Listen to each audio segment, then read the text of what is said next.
আমার দাদু মারা গেছে, সেই কারণে আজ 4 দিন হয়ে গেল। সেই 4 দিনের কাজটা আজকে আমরা সবাই মিলে করে ফেললাম। হ্যালো এভরিওয়ান, কেমন আছো তোমরা সবাই? আশা করি ভালো আছো। তোমাদের ভালোবাসা আমি অনেক ভালো আছি। আর 4 দিনের কাজ বলতে আমাদের মধ্যে না 4 দিনের নিয়মকানুন আছে। সেই কারণে সকাল সকাল ঘুম থেকে উঠে পড়েছি। সকাল সকাল বললে ভুল, ভোরবেলা। চলো তোমাদের বাইরে গিয়ে দেখাবো কতটা ভোরবেলা উঠেছি। আর ভোরবেলাও প্রায় অনেক 4টে বেজে গেছে তখন উঠেছি, মানে 4টের সময় উঠেছি আর কি। তো চলো বাইরে যাই, গিয়ে দেখাই। এই দেখো কতটা অন্ধকার রয়েছে এখনও, আর লাইট জ্বালিয়ে কাজ করতে হচ্ছে কারণ প্রচুর অন্ধকার উঠোনে, সেই কারণে। আর সকাল সকাল ঘুম থেকে উঠে প্রথমে বিছনাগুলো সব গুটিয়ে এসেছি। আসার পর এই যে এখন আমি উঠোন ঝাড় দিয়ে নিয়েছি। আর তোমরা আর একটা কথা শুনবে, যেটা শুনলে অবাক হয়ে যাবে। আজকে না অম্বরবতী, মানে অম্বলবতীর মেলা বলে কিংবা পুজো বলে সেটা। তো সেই কারণে আমাদের শ্বশুরবাড়িতে অম্বলবতীর নিয়ম আছে যে সেই দিন কোনো গোবর ছড়া দিতে নেই, তারপরে ল্যাপাপোচা করতে নেই, খোঁড়াখুড়ি করতে নেই, মানে মাটি খুঁড়তে নেই, এসব নিয়ম আছে আর কি। তো সেই কারণে উঠোনে কোনো গোবর টোবর দিতে পারিনি। উঠোনে না হলে আজকে উঠোনটা লেপতে হতো, যেহেতু 4 দিনের দিন উঠোন লেপতে হয়। শুধু যে উঠোন লেপতে হয় তা না, বাড়ির সব কিছুই পরিষ্কার পরিচ্ছন্ন করতে হয়, মুছতে হয়, বাসন কোসন যা আছে সবগুলো ধুতে হয়। তার থেকেও বড় একটা নিয়ম, সেটা হচ্ছে আগের দিন কিছু ভাত তরকারি রেখে দিতে হয়, সেগুলো আজকে ফেলতে হয়, মানে সেগুলো ফেলে দিতে হয়। আর সেগুলো ফেলার কারণ এই যে পশু পাখিরা খাবে, সেই কারণে। তো সেগুলো ফেলে দিতে হয়। সেই ভাত তরকারি ফেলে আমি বাসন টাসন সব ধুয়ে নিয়েছি, তারপরে গিয়ে উঠোন টুঠোন ঝাড় দিয়েছি। আর যেহেতু অনেক ভোর হয়েছিল, সেই কারণে না বাসন ধুয়েছি ঠিকই, তোমাদের সাথে শেয়ার করতে পারিনি, তাই উঠোনটাই ঝাড় দেওয়াটা তোমাদের সাথে শেয়ার করেছি। তারপরে বাইরের কাজ তো হয়ে গেছে, আর এই যে দেখো এখন ঘরের কাজ করে নিচ্ছি। আমাদের উঠোন ঝাড় দেওয়ার পর কিন্তু আমি দোকান ঘরটাও ঝাড় দিয়ে এসেছি। যেহেতু অনেক অন্ধকার ছিল, সেই কারণে তোমাদের সাথে শেয়ার করিনি। আমি তাড়াতাড়ি গিয়ে দোকান ঘরটা ঝাড় দিয়ে এসেছি। অবশ্য দোকান ঘর ঝাড় দিতে দিতে হালকা সাপোজ আলো ফুটেছিল, কিন্তু তোমরা তাও দেখতে পেতে না, ক্যামেরাতে ফোকাস হতো না আর ক্যামেরাতে ক্যাচআপও হতো না। তো সেই কারণে ওটা আমি নিইনি। তো তারপরে বাড়ি এসেছি, বাড়ি আসার পর এই যে ঘরগুলো ভালো করে মুছে নিচ্ছি। আর একটা ঘরও বাদ দেওয়া যাবে না, সবগুলোই মুছতে হবে। তো প্রথমে আমার ঘরটা মুছে আসলাম, তারপরে রান্নাঘরের দিকে চলে এসেছি। আর এই যে একে একে সব কিছু ভালো করে মুছে নিতে হবে। মিটকেসটাও একটু মুছে নিলাম ওই বালতির জল দিয়েই, তাহলে পুরোপুরি মোছা হয়ে যাবে। আর আমি এমনিতেও যখন ঘর মুছতে আসি না, চেষ্টা করি মিটকেস গ্যাস এগুলো সব একবারে মুছে ঘর থেকে বেরিয়ে যেতে, মানে এই ঘরের মধ্যে যেন আমাকে আর দ্বিতীয়বার কোনো কাজ করতে ঢুকতে না হয়। আর আমি একসাথে সব কাজগুলো করে ফেলার চেষ্টা করি, যেন আমার এক কাজে দুবার আসতে না হয়, দুবার হাত না দিতে হয়। এটা আমার অভ্যেস, এটা আমার পছন্দ। আমি এইভাবে কাজ করতে পছন্দ করি। জানি না কে কীভাবে করতে পছন্দ করে, বাট আমার এইভাবেই ভালো লাগে।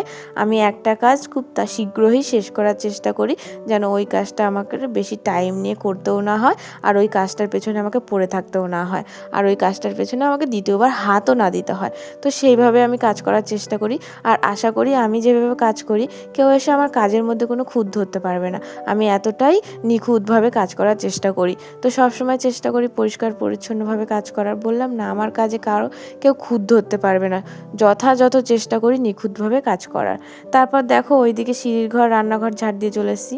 ঠাকুর ঘরে ঢুকে পড়েছি। ঠাকুর ঘরে হালকায় হালকায় মানে পরিষ্কার করে নিচ্ছি, কারণ সব কিছু তো ভালোভাবে আমি ছুঁতে পারবো না। কোনো রকম জাস্ট রাখছি, তাও আমার ভয় ভয় লাগছে। তাই এই যে কোনো রকম তাড়াতাড়ি করে ঠাকুর ঘরটা মুছে চলে এসে বারান্দা চলে এসেছি, বারান্দা মুছতে। আর এই যে বারান্দাটাও মুছে নিচ্ছি। আর ঘরটা মুছে নিলে না, জানো তো, আমার অনেকগুলো কাজই এগিয়ে যাবে। তারপরে গিয়ে ঠাম্মা বাসি কাপড় ধুয়েছে, আমার বাসি কাপড় রয়েছে, সেগুলো ধুতে হবে। তারপরে ব্রাশ ট্রাশ করে আমি একটু এক্সারসাইজ করে নেব। তারপরে চলে যাব তাড়াতাড়ি করে স্নান করে ঠাম্মাদের বাড়িতে। যেহেতু বললাম যে আজকে 4 দিনের কাজ আছে, ব্রাহ্মণ আসবে, ফল টল কাটতে হবে। তারপরে ছোট করে কি কাজ করে, ওই কাজটার নাম আমি তোমাদেরকে বলতে পারবো না, কারণ ওটা আমার জানা নেই আর আমার মনেও নেই। তো যাই হোক, কোনো একটা কাজ হবে। আর তার থেকেও বড় ব্যাপার, ওই কাজটা যতক্ষণ না হবে না, ততক্ষণ না আমরা বাড়িতে আজকে আগুন ধরাতে পারবো না, আর রান্নাও চাপাতে পারবো না। সেই কারণে ওই কাজটা তাড়াতাড়ি করে হয়ে গেলে আমাদেরও উপকার হবে আর কি। আর যেহেতু এখন আমাদের সাদা ভাত খাওয়া হচ্ছে, তো সেই কারণে না অতটা খিদেও পায় না, আবার না খিদেও পায়, কারণ রাতের বেলাও না অত ভালোভাবে ভাত টাত খেতে পারছি না। সকালবেলা উঠে বেশ খিদে খিদে লেগে যাচ্ছে। আজকে ওই দেখো না, সকাল থেকে তো কাজকর্ম করছি, এই ঘরগুলো মুছতে মুছতেই না আমার খিদে পেয়ে গেছে। কি আর বলবো, কিছু করার নেই। যাই হোক, আজকে উপোস করে থাকতে হবে যতক্ষণ ওই কাজটা না হচ্ছে ততক্ষণ।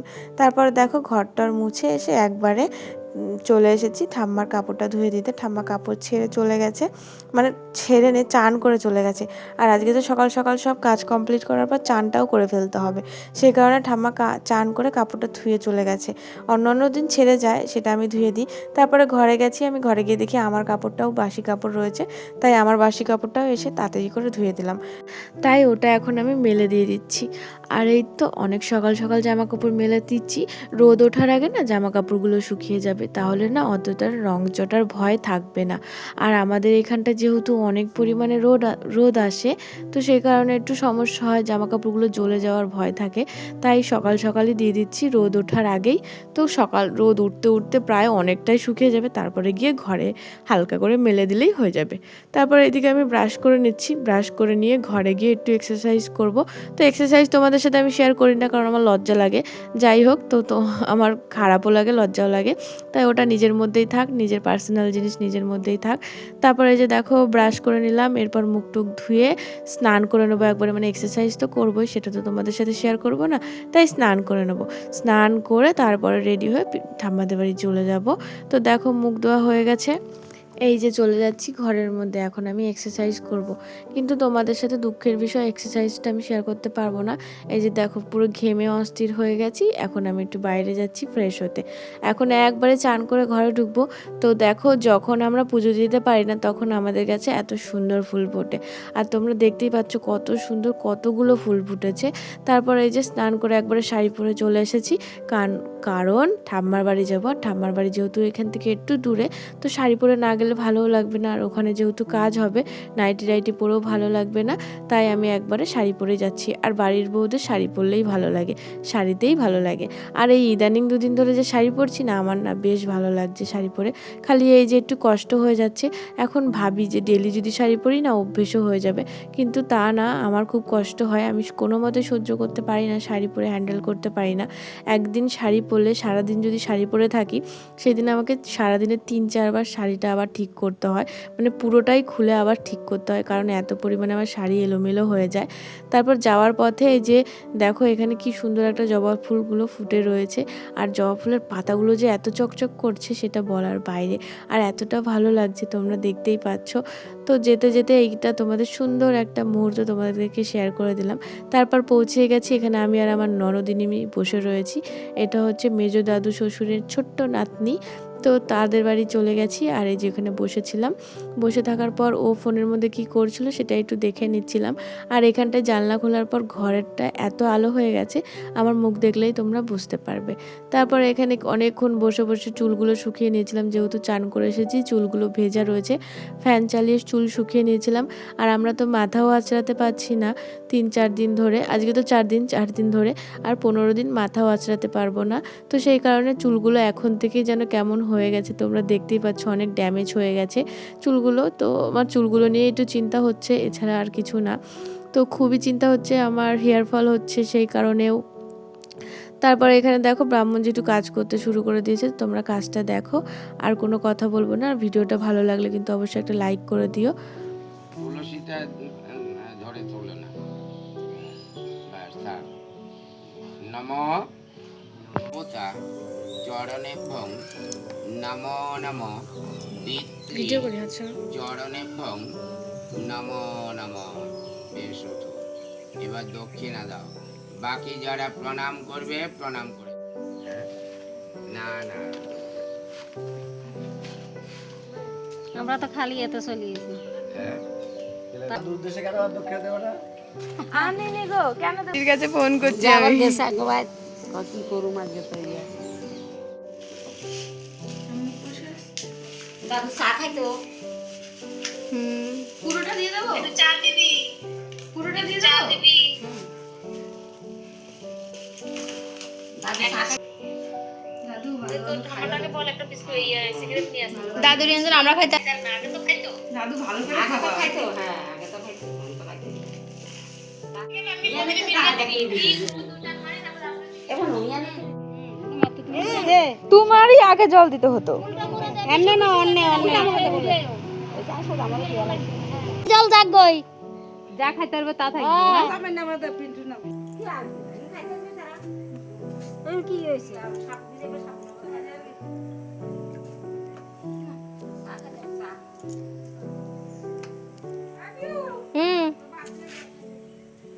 তাদের মাফ করে দিয়ে ভুল টুল হইলে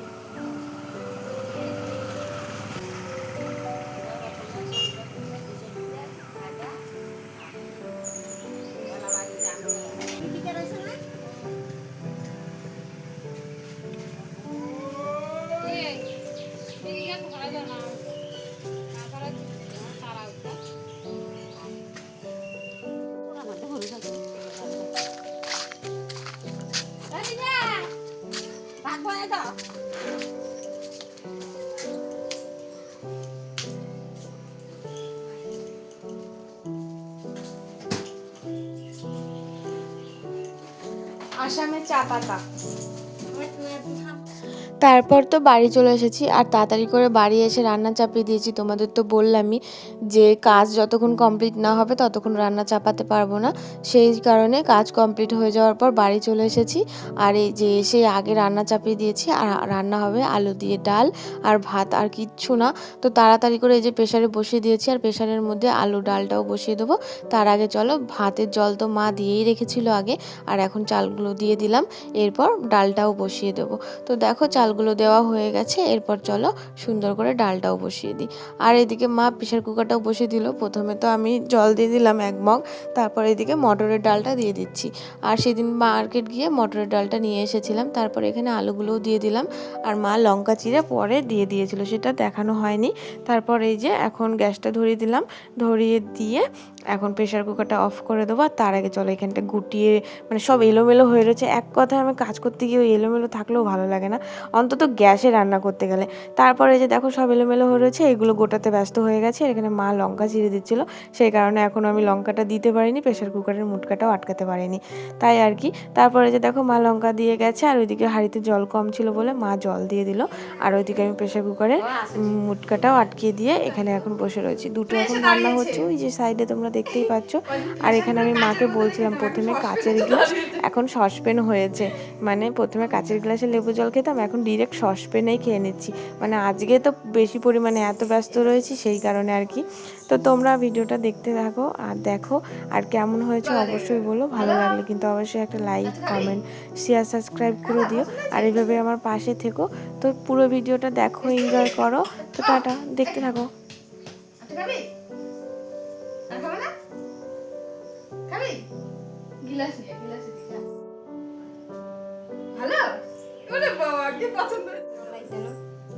ঘুষের জন্য টাকা না আনতে হবে না, দুধের পয়সা পাবে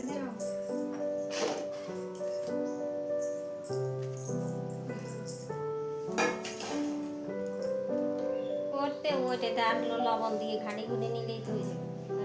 ডালে কাটা মাটা দেওয়া লাগবে না। তারপর এখানে ওর সাথে খুব মজা করছিলাম, আর ওকে বলছিলাম এই একটা জিনিস খাবি, এই একটা জিনিস খাবি। ও বলছে না না করছে। তারপরে আমি ওকে উঠে গিয়ে তারপরে ওই জিনিসটা দিয়েছি, আর জিনিসটা হলো হরলিক্স। তো ওকে দিয়েছি, ও খুব ভালো লেগেছে। তারপরে আবার হাত পেতে চাইছে, তো ওকে আবার দিয়েছি, তারপরে আবার খেলো। আর হরলিক্স জিনিসটা সবাই কম বেশি পছন্দ করে, আর ও তো বেবি আরও আগে পছন্দ করবে। কি এটা হিচিস না হরলিক্স, হিচিস টাকা কই টাকা খাবার এরা দিদি খান এই সব সামনে থেকে ছাড় ছাড় এটা মানে ইয়ে